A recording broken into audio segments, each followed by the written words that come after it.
Kreminiai makaronai su vištiena už 6,67 €. Dedam pusę pakelio pjaustytos vištienos. Užmarinuojam su prieskoniais ir soja. Dedam kepti.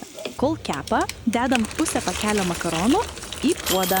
Supjaustom 2 pomidorus, papjaustom agurko, plėšiam mozzarella, paplėšam salotų ir pridedam rokolos.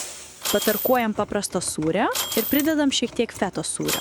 Kreminiam padažui naudojam šiek tiek grūdėkos varškės ir pusę avokado. Įdedam šiek tiek pesto, sutrinam, viską sudedam, vištiena ir makaronai paruošti.